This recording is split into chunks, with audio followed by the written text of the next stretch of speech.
tell me you believe that. Are you just gonna take that?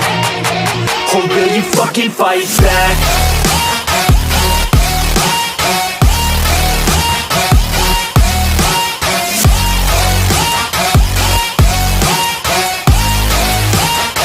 Or will you fucking fight back?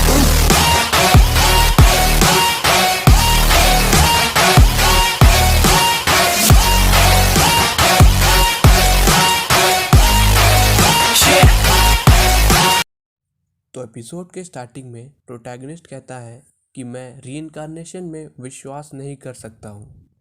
तब goddess अहम उसे बताती है कि आमतौर पर लोगों की आत्माएं साफ होकर वापस रीइंकार्नेट होती हैं।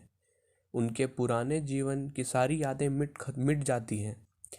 तभी गॉडेस उसे चाय पीने के लिए बुलाती है। प्रोटैगनिस्ट कहता है कि इसका मतलब है कि उनकी पुरानी मेमोरीज और पर्सनैलिटी दोनों ही मिट जाती हैं। तब गॉडेस कहती है कि तब तो तुम बहुत ही किस्मत वाले हो, क्योंकि तुम्हारे पुरानी मेमोरीज और पर्सनैलिटी दोनों ही नहीं मिटेंगी। ये बिल्कुल एक आरपीजी गेम जैसा है। तुम्हें जो भी एक्सपीरियंस पिछले गेम से मिलता है, तुम उसे नए गेम में यूज़ कर सकते हो। वो कहती है कि यह बहुत ही बुरा होगा अगर तुम इस ऑफ़र को ठुकरा दोगे। तब असैसिन पूछता है कि मेरा टारगेट कौन है। तो वो उससे पूछती है कि क्या मैं इसका मतलब ये समझूं कि तुमने ये जॉब एक्सेप्ट कर लिया है। प्रोटैगनिस्ट उससे कहता है कि मैं तो पहले ही मर चुका हूँ, तो मुझे कोई रिस्क है ही नहीं। वो उसे बताता है कि जब से मैं पैदा हुआ हूँ, तब से मैं दूसरों को मारने के लिए एक टूल बन के रह गया हूँ। मैंने अपना पूरा ज़िंदगी बिना किसी इमोशंस के एक टूल बनकर बिताया है। लेकिन जब मैं मरने वाला था, तब मुझे पछतावा हो रहा था। मैं बहुत ही निराश था। मैंने उन सब इमोशंस को याद किया जो मैं इतने समय से भूल गया था। अगर मुझे एक और ज़िंदगी मिले तो मैं किसी का टूल बनकर नहीं, बल्कि खुद का ज़िंदगी जीना चाहूँगा। गॉडेस उसे कहती है कि जब तक तुम मेरा रिक्वेस्ट पूरा करोगे, मुझे कुछ फ़र्क नहीं पड़ेगा कि तुम क्या करोगे। तब वो उसे उसका जॉब समझाती है। वह उसे बताती है कि तुम एक स्वॉर्ड और सॉर्सरी की दुनिया में रीबॉर्न होगे और वहाँ के हीरो को मारोगे। तुम्हारे पास 18 साल होंगे रीबॉर्न होने के बाद ये जॉब करने के लिए। फिर गॉडेस उसे दिखाती है कि मैजिक के फाउंडेशन को और उस वर्ल्ड के कल्चर, टेक्नोलॉजी, एज और वहाँ के हीरो को। प्रोटैगनिस्ट कहता है कि वो जहाँ पर रहता था यह उससे डिफरेंट है, और सबसे बड़ा डिफरेंस तो ये है कि यहाँ पे मैजिक एग्जिस्ट करता है और कुछ लोगों के पास हमसे बहुत ज़्यादा ताकत है। प्रोटैगनिस्ट को ये नई दुनिया के बारे में सब कुछ पता चल जाता है।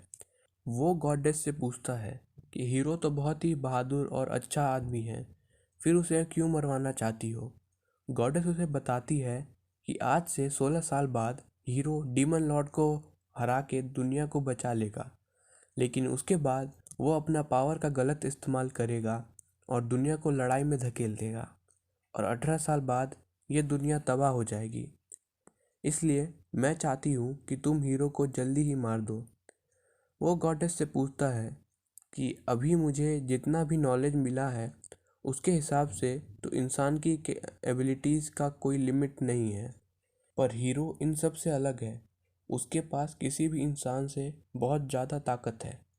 अगर मैं आसान शब्दों में कहूँ तो मुझे एक मॉन्स्टर को मारना है जिसके पास बहुत ज़्यादा पावर है, और मुझे ये काम अपने नॉर्मल पावर की मदद से करना है।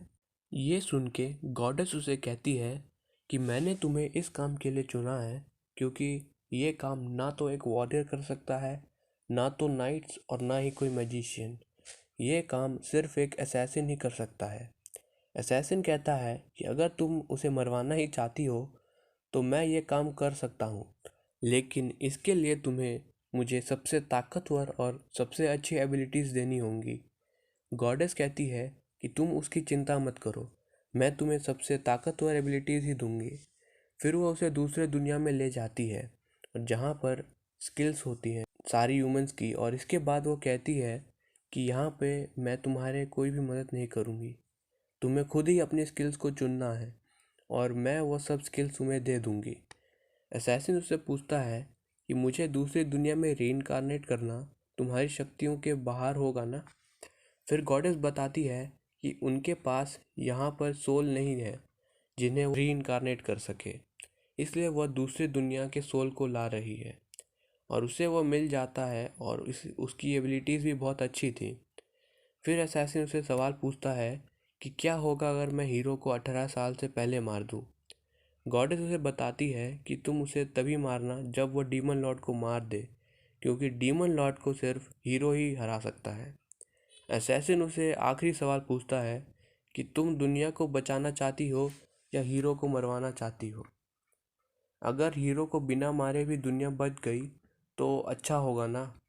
गॉडेस उसे बोलती है कि मैं दुनिया को बचाना चाहती हूँ।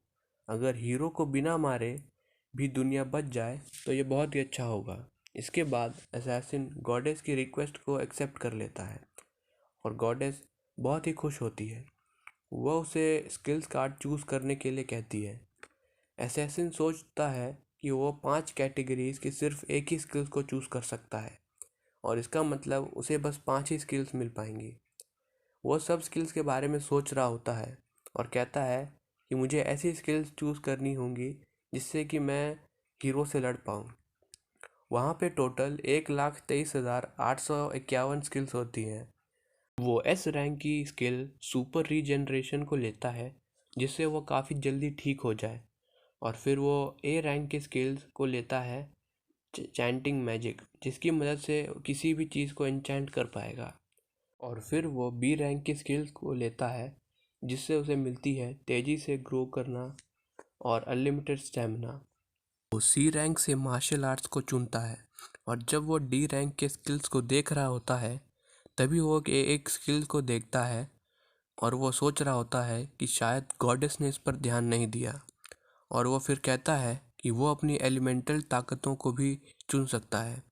यहाँ पर टोटल 6 एलिमेंट्स हैं, 2 काफ़ी ज़्यादा रेयर हैं और बाकी सब बेसिक एलिमेंट होते हैं।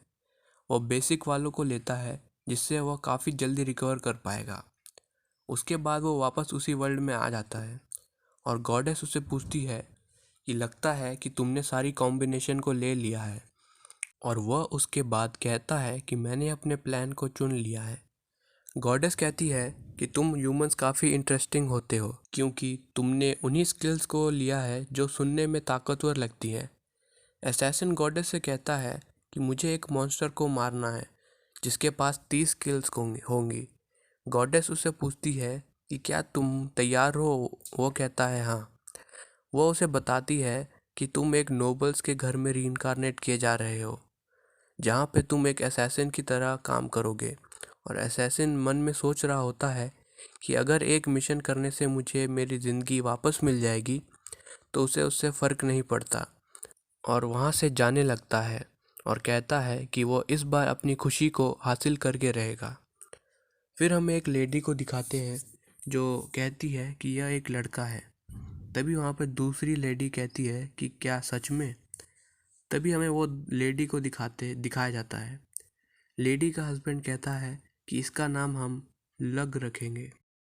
वो कहते हैं कि हम इसे एक असैसिन बनाएंगे, लेकिन ये सुन के वो लेडी नाराज़ हो जाती है। वो कहती है कि कहीं हम रफ की तरह इसे भी ना खो दें, लेकिन वो कहते हैं कि मैं ऐसा कभी भी नहीं होने दूंगा। तभी लग अपना आंखें खोलता है और बताता है कि उसके फादर का नाम सियान है और मदर का नाम एसरी है, और बताता है कि वो एक एल्वन किंगडम के असैसिन नोबल फैमिली के अंदर रीइंकार्नेट हुआ है। फिर हमें 7 साल बाद के लग को दिखाते हैं जो ट्रेनिंग कर रहा होता है। वह पेड़ की डाली से उल्टा लटक कर निशाना लगा रहा होता है। वो एक खरगोश को हंट करता है। उसकी मदर कहती है कि तुमने इसे बहुत ही अच्छी तरीके से हंट किया है। लग कहता है कि मैं खरगोश को खुद ही बनाऊंगा। लग को खाना बनाते हुए देख उसकी मम्मी बहुत ही खुश होती है और उसके कुकिंग की तारीफ़ कर रही होती है। उसकी मम्मी को उसका बनाया हुआ खाना बहुत ही अच्छा लगता है और उसके पापा कहते हैं कि लग सच में एक जीनियस बच्चा है। फिर लग सोचने लगता है कि उसने यह सब चीज़ अपने पुरानी ज़िंदगी में कभी नहीं एक्सपीरियंस की थी। तभी लक के फादर उससे कहते हैं कि खाने के बाद ट्रेनिंग ग्राउंड में मिलना।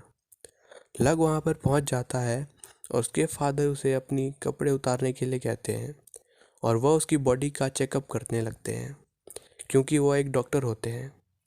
लक बताता है कि वो अपने फादर के साथ ट्रेनिंग करता है ताकि वो हीरो को मार सके और उसके फादर ने ही उसे असैसिनेशन और मेडिकल की ट्रेनिंग दी है।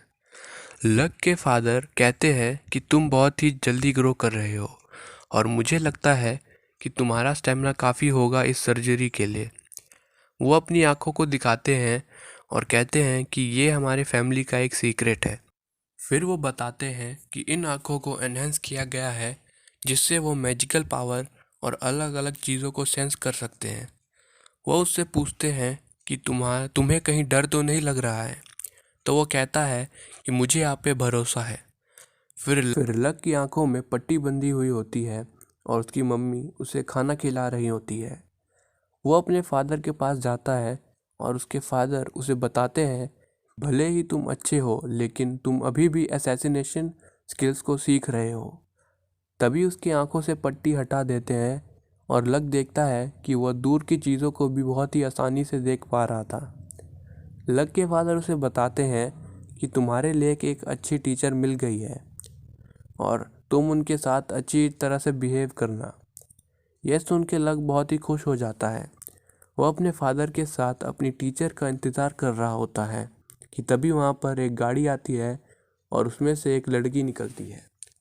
उसे देखकर लक अपने मन में सोच रहा होता है कि यह तो एक बच्ची है। फिर वो लड़की लक को देख के कहती है कि मुझे तो लगा था कि मैं एक लड़के को पढ़ाऊंगी। तो लक बताता है कि उसकी मम्मी ने उसे लड़कियों की तरह तैयार किया है। तब वो उसे पूछती है कि तुम्हें भी लग रहा था ना कि मैं एक बच्ची हूँ? तब वो फ्लेम मैजिक को कास्ट करती है और बताती है कि वो सोइजल की टॉप 5 मैजिशियन में से एक है और उसका नाम डाया है। और एपिसोड यहीं पर ख़त्म हो जाता है। Thanks guys for watching.